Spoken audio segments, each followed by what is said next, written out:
ಬಾಲರಾಮನ ಪ್ರಾಣ ಪ್ರತಿಷ್ಠಾಪನೆಗೆ ದಿನಗಣನೆ ಆರಂಭವಾಗಿದೆ. ರಾಮ್ಲಲ್ಲಾನನ್ನ ಕಾಣುವುದಕ್ಕೆ ಕೋಟ್ಯಂತರ ರಾಮ ಭಕ್ತರು ಕಾತರರಾಗಿದ್ದಾರೆ. ದಿನೇ ದಿನೇ ಅಯೋಧ್ಯೆ ಟೂರ್ಗೆ ಕೂಡ ಡಿಮ್ಯಾಂಡ್ ಹೆಚ್ಚಾಗ್ತಾ ಇದೆ. ಜೊತೆಗೆ ರಾಮನ ಊರಿನಲ್ಲಿ ಪ್ರಾಣ ಪ್ರತಿಷ್ಠಾಪನಾ ಕಾರ್ಯಕ್ಕೆ ಸಕಲ ಸಿದ್ಧತೆಗಳು ನಡೀತಾ ಇವೆ.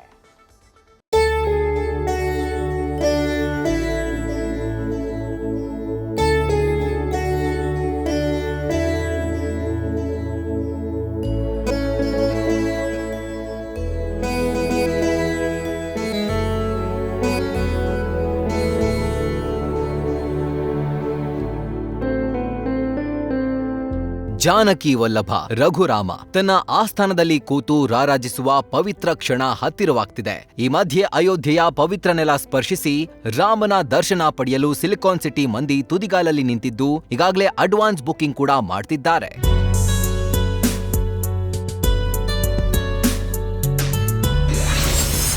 ರಾಮನ ದರ್ಶನಕ್ಕೆ ಅಸಂಖ್ಯಾತ ಭಕ್ತಗಣ ಕಾತರ. ಅಯೋಧ್ಯೆ ಪ್ರವಾಸಕ್ಕೆ ಹೆಚ್ಚಾಗ್ತಿದೆ ಡಿಮ್ಯಾಂಡ್. ಕಾಶಿ ಯಾತ್ರೆ, ಚಾರ್ಧಾಮ್, ಕೇದಾರ್ನಾಥ್ ಸೇರಿ ಹಲವು ಪುಣ್ಯಕ್ಷೇತ್ರಗಳಿಗೆ ಈಗಾಗಲೇ ಹಲವು ಟ್ರಾವೆಲ್ ಏಜೆನ್ಸಿಯಿಂದ ಟೂರ್ ಪ್ಯಾಕೇಜ್ಗಳಿವೆ. ಈಗ ರಾಮಮಂದಿರ ಉದ್ಘಾಟನೆಗೆ ಸಜ್ಜಾಗ್ತಿರುವ ಬೆನ್ನಲ್ಲೇ ಅಯೋಧ್ಯ ಟೂರ್ ಪ್ಯಾಕೇಜ್ ಪರಿಚಯಿಸಲಾಗಿದೆ. ಅಯೋಧ್ಯೆ ಯಾತ್ರೆಗೆ ಕರೆದುಕೊಂಡು ಹೋಗುವಂತೆ ಟ್ರಾವೆಲ್ ಏಜೆನ್ಸಿಗಳಿಗೆ ನಿತ್ಯ 100ಕ್ಕೂ ಅಧಿಕ ಕರೆಗಳು ಬರ್ತಿವೆ. ಹೀಗಾಗಿ ಡಿಮ್ಯಾಂಡ್ ಹೆಚ್ಚಳವಾಗ್ತಿರುವ ಹಿನ್ನೆಲೆ ಅಯೋಧ್ಯ ಯಾತ್ರೆಗಾಗಿ ವಿವಿಧ ಪ್ಲಾನ್ ಕೂಡ ಪರಿಚಯಿಸಿದ್ದಾರೆ. ಮೇಕ್ ಮೈ ಟ್ರಿಪ್, ಯಾತ್ರಾ ಸೇರಿದಂತೆ ಆನ್ಲೈನ್ ಟೂರ್ ಏಜೆನ್ಸಿಗಳು ಅಯೋಧ್ಯ ಯಾತ್ರೆಗೆ ಟೂರ್ ಪ್ಯಾಕೇಜ್ ಪರಿಚಯಿಸಲಾಗಿದೆ. ಈಗಾಗಲೇ ಮೇಕ್ ಮೈ ಟ್ರಿಪ್ ನಲ್ಲಿಯೇ 25ಕ್ಕೂ ಹೆಚ್ಚು ಅಯೋಧ್ಯ ಪ್ಯಾಕೇಜ್ಗಳಿದ್ದು ವಿಧ ವಿಧದ ಆಫರ್ ನೀಡಲಾಗ್ತಿದೆ. ಕರಸೇವಕಪುರ ಗೋವುಗಳಿಂದ ರಾಮನಿಗೆ ಕ್ಷೀರಾಭಿಷೇಕ.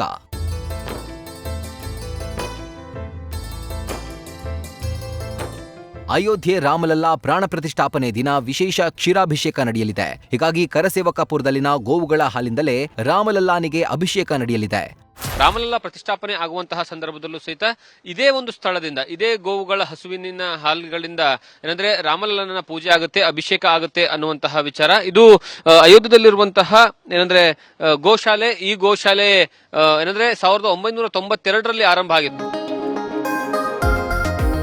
ಇನ್ನು ಅಯೋಧ್ಯೆಯಲ್ಲಿ ಪ್ರತಿದಿನ ಸಂಜೆ ಸರಯೂ ಆರತಿ ನಡೆಯುತ್ತದೆ. ಗಂಗಾ ಆರತಿಯಂತೆ ಸರಯೂ ಆರತಿಯು ಪ್ರಸಿದ್ಧಿ ಪಡೆಯುತ್ತಿದೆ. ಹೀಗಾಗಿ ಪ್ರವಾಸಿಗರು ರಾಮನ ಭಕ್ತರ ಆಕರ್ಷಣೀಯ ಸ್ಥಳವಾಗ್ತಿದೆ.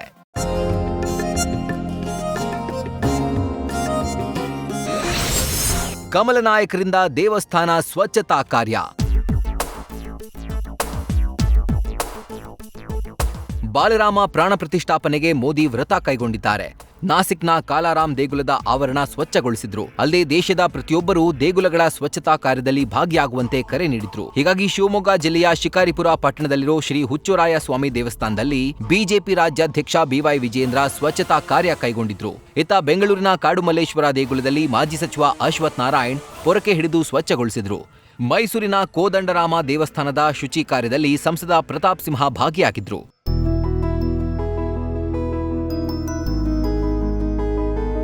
ಒಟ್ಟಾರೆ ಬಾಲರಾಮನ ಪ್ರಾಣ ಪ್ರತಿಷ್ಠಾಪನೆಗೆ ದಿನಗಣನೆ ಶುರುವಾಗಿದೆ. ದೇಶದ ಕೋಟ್ಯಾಂತರ ರಾಮಭಕ್ತರು ಶ್ರೀರಾಮಚಂದ್ರನ ಕಣ್ತುಂಬಿಕೊಳ್ಳಲು ಕಾತರರಾಗಿದ್ದಾರೆ. ಅಬ್ದುಲ್ ಸತ್ತಾರ್ ಜೊತೆ Jagadish, news first, Ayodhya. News first ನಿರ್ಭೀತಿಯಿಂದ ನಿಮ್ಮ ಪರವಾಗಿ.